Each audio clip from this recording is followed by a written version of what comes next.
Trocar um piloto no meio da temporada pode parecer, e em alguns casos de fato é, muito cruel. Mas a verdade é que não faltam histórias semelhantes à vivida por Jack Durham na Fórmula 1, que perdeu seu lugar na Alpine, pelo menos provisoriamente, para Franco Colapinto. Acredite se quiser, até Ayrton Senna já passou por isso. Aqui vamos relembrar 10 trocas que surpreenderam o mundo da velocidade. Tá na hora do quadro Histórias da Fórmula 1.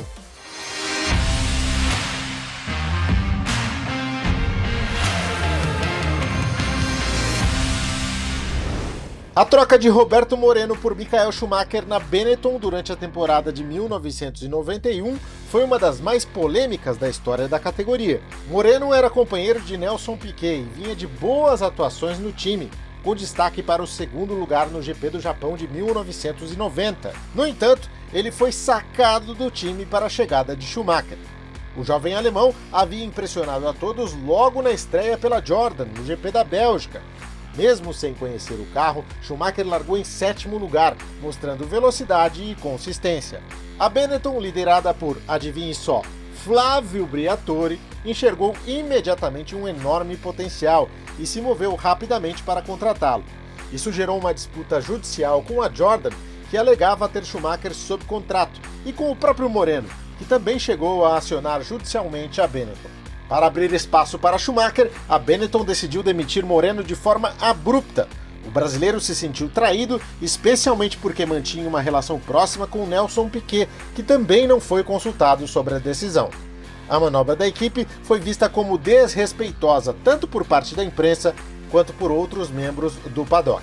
Mas a verdade é que a entrada de Schumacher na Benetton marcou o início de uma nova era na Fórmula 1. Ele rapidamente se estabeleceria como um dos grandes talentos do grid, conquistando 2 títulos mundiais com a equipe em 1994 e 1995.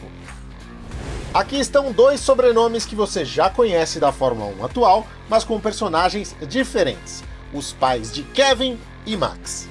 A troca de Jan Magnussen por Jos Verstappen na Stewart em 1998 é um exemplo clássico de uma grande promessa que não conseguiu corresponder às expectativas. Magnussen, campeão da Fórmula 3 britânica em 1994, impressionou Jack Stewart e acabou contratado como piloto titular quando o tricampeão mundial fundou sua própria equipe em 1997. Mas Magnussen simplesmente não entregou os resultados esperados. Ao longo de 1997 e nas primeiras corridas de 98, ele acumulou abandonos, classificações fracas e não conseguiu acompanhar o ritmo do companheiro Rubens Barrichello. Seu único ponto na Fórmula 1 veio no GP do Canadá de 98, quando terminou em 6º, um resultado que acabou sendo insuficiente para mantê-lo no cockpit. Na corrida seguinte, Jan Magnussen estava demitido. Jack Stewart justificou a troca dizendo que o Jan não estava demonstrando o nível de comprometimento necessário. A pressão interna e a necessidade de resultados levaram a equipe a buscar um nome mais experiente para o restante da temporada, Jos Verstappen. Convenhamos, em retrospectiva podemos dizer que a troca não resolveu muita coisa. O Verstappen nem pontuou e acabou sendo liberado da equipe no final do ano. Luciano Burti reconhece que a situação vivida por ele lembra muito a de Jack Durham, já que esteve sob imensa pressão antes mesmo da primeira corrida da temporada. Luciano foi contratado pelo diretor da Ford, Neil Hessler, com total respaldo de Jack Stewart, que acompanhou de perto a carreira de Burti na base. Mas antes mesmo da estreia de Burti como titular, o Neil Hessler se aposentou e a Ford passou a contar com o piloto da Indy Bob Rahal no controle do time. O Bob não conhecia muito bem o ambiente da Fórmula 1 e muito menos a trajetória ou qualidade do Luciano Burti como piloto. Então, uma de suas primeiras medidas foi contratar outro piloto, o espanhol Pedro de la Rosa, mais experiente, que abertamente assumiria o lugar de Burti em 2002. Ou seja, ele nem tinha começado o campeonato e já estava sem emprego para o ano seguinte, o que gerou uma situação absolutamente desconfortável dentro da equipe. Ciente de que o futuro dele não estava ali, Burti agiu rapidamente e decidiu ele mesmo sair da Jaguar antes do fim do campeonato. Depois de apenas 4 corridas, conseguiu um acordo com a Prost, que na época tinha o brasileiro Pedro Paulo Diniz como sócio. Melhor para todo mundo. O Burt continuaria correndo, agora por uma equipe que realmente queria contar com ele, e o De La Rosa estreou na Jaguar muitos meses antes do previsto. Agora, ironia do destino, o Bob Rahal teve uma administração tão conturbada que quando 2002 realmente começou, ele nem estava mais lá. Foi demitido e substituído por Niki Lauda. A substituição de Cristiano da Mata por Ricardo Zonta na equipe Toyota durante a temporada de 2004 expôs a tensão entre piloto e equipe numa estrutura ainda em busca de identidade dentro da Fórmula 1. Da Mata, campeão da Indy em 2002, havia sido contratado pela Toyota com grandes expectativas, especialmente por seu sucesso anterior com os motores da marca nos Estados Unidos. Estreou na Fórmula 1 em 2003 e teve uma temporada bastante sólida, marcando pontos e superando o companheiro de equipe Olivier Panis em diversas ocasiões. No entanto, 2004 começou decepcionante tanto para a da Mata quanto para a Toyota. O carro era pouco competitivo e os resultados não apareciam. Internamente, havia um choque entre o brasileiro, de personalidade muito franca e sincero, e a diretoria técnica da equipe, especialmente o projetista Mike Gascoigne. Cristiano criticou abertamente a falta de progresso do carro, o que foi mal recebido pelos dirigentes. Era mais fácil culpar o piloto do que o Gascoigne, e a Toyota optou por tirar o Cristiano do carro a partir do GP da Hungria. A vaga passou a ser ocupada pelo piloto de testes da Toyota, coincidentemente, o também brasileiro Ricardo Zonta. Sai Daniil Kvyat, entra Max Verstappen. Esse acontecimento em 2016 é um dos mais emblemáticos da Fórmula 1 moderna e marcou o nascimento de uma nova estrela na categoria. Kvyat havia sido promovido à equipe principal da Red Bull em 2015, após uma temporada na Toro Rosso, e conseguiu resultados razoáveis, inclusive um pódio no GP da Hungria. Apesar disso, sua posição nunca foi totalmente consolidada. No início de 2016, o ambiente se tornou mais hostil, embora Kvyat tenha conseguido um segundo lugar no GP da China. A corrida seguinte na Rússia foi desastrosa. Logo na primeira volta, ele bateu 2 vezes em Sebastian Vettel, da Ferrari, tirando o alemão da prova e comprometendo também a corrida de Daniel Ricciardo. O incidente causou enorme repercussão na imprensa, especialmente pelas reclamações de Vettel, ex-piloto da equipe. Nos bastidores da Red Bull, Helmut Marko, consultor esportivo da marca, já estava interessado em promover Max Verstappen, então com apenas 18 anos. Ele vinha impressionando na Toro Rosso com atuações agressivas e técnicas, e era considerado um fenômeno inevitável. A batida de Kvyat em Sochi foi o pretexto perfeito para a Red Bull. Em uma decisão drástica, anunciada poucos dias antes do GP da Espanha, a equipe rebaixou Kvyat de volta a Toro Rosso e promoveu Verstappen ao time principal. A troca teve efeito imediato e histórico. Em sua primeira corrida pela Red Bull, Verstappen venceu o GP da Espanha, tornando-se o mais jovem vencedor de um grande prêmio na história da Fórmula 1, com apenas 18 anos e 228 dias. Como em um roteiro de Hollywood, Verstappen ficaria também com a ex-namorada de Kvyat, a Kelly Piquet, com quem assumiu um namoro em 2021. Em 2007, Sebastian Vettel substituiu Scott Speed na Toro Rosso. Esse é mais um capítulo da política agressiva de desenvolvimento de talentos da Red Bull e marcou o início de uma das carreiras mais bem-sucedidas da história da Fórmula 1. Scott Speed, norte-americano, fazia parte do programa de desenvolvimento da Red Bull e foi promovido ao Toro Rosso em 2006, ano em que a equipe estreou sob o novo nome. No entanto, o Speed teve um desempenho irregular durante a sua passagem pela Fórmula 1. Em 2006, não marcou pontos e cometeu diversos erros, sendo superado constantemente pelo companheiro Vitantonio Liuzzi. Em 2007, o cenário pouco mudou. A equipe continuava no fim do pelotão e o Speed sofria com abandonos e problemas de confiabilidade, mas também com sua postura nos bastidores. As tensões com a chefia, especialmente com o Franz Tost, chefe da Toro Rosso, e o Helmut Marko, consultor da Red Bull, começaram a se intensificar. Speed chegou a acusar a equipe de procurar um motivo para demiti-lo e alegou ter sofrido agressões verbais e até físicas depois do GP da Europa. A gota d'água veio justamente após essa corrida realizada em Nürburgring. Na semana seguinte, a Toro Rosso anunciou a substituição de Scott Speed pelo jovem alemão Sebastian Vettel, que havia impressionado ao substituir Robert Kubica na Sauber no GP dos Estados Unidos, terminando em 8º e tornando-se o piloto mais jovem da história a marcar pontos em um GP.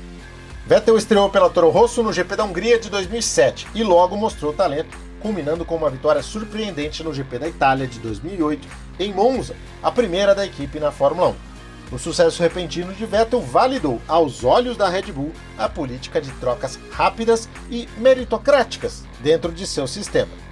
A troca de Nelsinho Piquet por Romain Grosjean na Renault durante a temporada de 2009 é lembrada não apenas pela mudança em si, mas por estar no centro de um dos maiores escândalos da história do esporte, o Crashgate.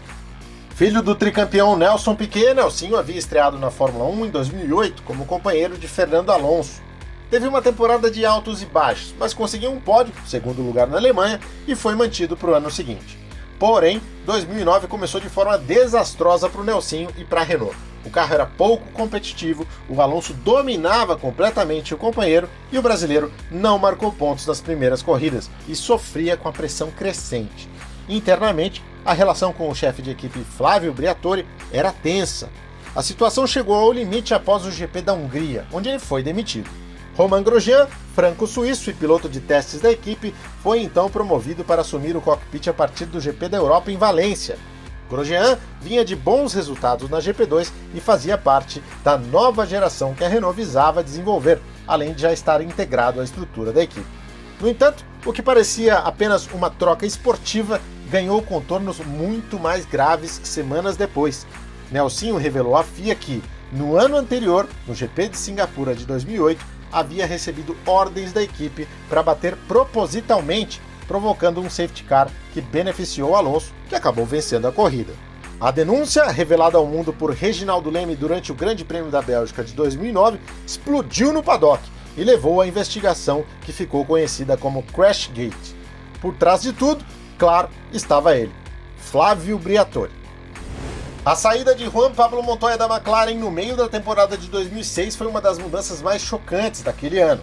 O colombiano, conhecido pelo seu estilo agressivo e personalidade forte, já havia sido um dos protagonistas da Fórmula 1 nos anos anteriores, com vitórias marcantes pela Williams e grande expectativa quando se juntou à McLaren em 2005. No entanto, sua relação com a equipe liderada por Ron Dennis nunca foi das mais tranquilas. Montoya sofreu com lesões, incluindo um misterioso acidente jogando tênis, e com um carro que, embora veloz, era pouco confiável. Em 2006, a situação se deteriorou ainda mais. O desempenho da McLaren não era suficiente para brigar por vitórias, e o Montoya começou a demonstrar sinais claros de frustração. A gota d'água veio após o GP dos Estados Unidos em Indianápolis. Na largada, Montoya perdeu o controle de sua McLaren e causou um acidente em massa envolvendo vários carros, inclusive o do companheiro de equipe Kimi Raikkonen. Poucos dias depois, Montoya anunciou que deixaria a Fórmula 1 para correr na NASCAR a partir de 2007, pegando todo mundo de surpresa. A McLaren, por sua vez, decidiu antecipar a separação e tirou o colombiano do carro imediatamente. Para o lugar dele, foi chamado Pedro de la Rosa, espanhol que já era piloto de testes da McLaren e tinha conhecimento do carro e da estrutura do time. O de la Rosa disputou o restante da temporada com destaque para um segundo lugar no GP da Hungria, seu único pódio na Fórmula 1. Apesar de ter cumprido muito bem o seu papel, de la Rosa sabia que ele era só um nome de transição até a chegada do verdadeiro prodígio, a promessa Lewis Hamilton, em 2007.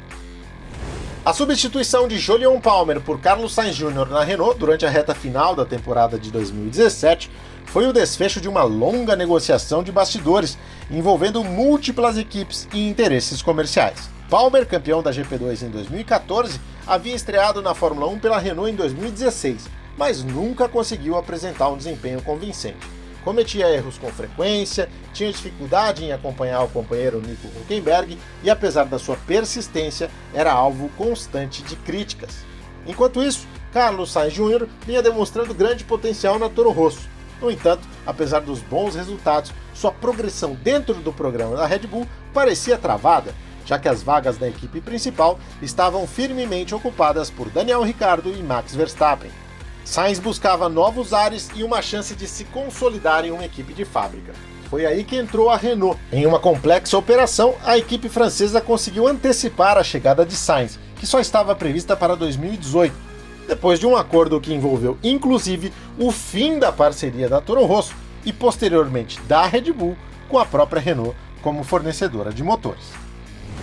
Um dos maiores pilotos de todos os tempos, se não o maior, também viveu a experiência de ser sacado do time no meio da temporada. Ayrton Senna fez uma temporada de estreia impressionante na Fórmula 1, incluindo o segundo lugar, quase uma vitória, em Mônaco com a Toleman. O piloto brasileiro já estava no radar das grandes equipes havia muito tempo, antes mesmo de estrear na categoria. E foi a Lotus quem deu o passo decisivo e conseguiu assinar com Senna para a temporada de 1985. O que era para ser um segredo muito bem guardado acabou vazando antes da hora, e os chefes da Toleman se sentiram traídos por Senna. Revoltados com a movimentação de mercado, eles decidiram punir o Ayrton Senna, tirando o piloto brasileiro do carro no GP da Itália de 1984. Ele seria substituído pelo sueco Stefan Johansson. Senna ficou bastante decepcionado com a decisão da equipe e também com a forma como tudo estava terminando com o time que lhe deu a primeira chance na Fórmula 1. Mas ele voltaria ao carro já na etapa seguinte, em Nürburgring, e ainda conseguiria mais um pódio com um terceiro lugar na etapa final, no Estoril, em Portugal. E você, lembra de outras trocas marcantes na Fórmula 1? Deixe seu comentário e participe com a gente. E se você gostou desse conteúdo, deixe o seu like e principalmente inscreva-se no canal para curtir mais e novas histórias da Fórmula 1.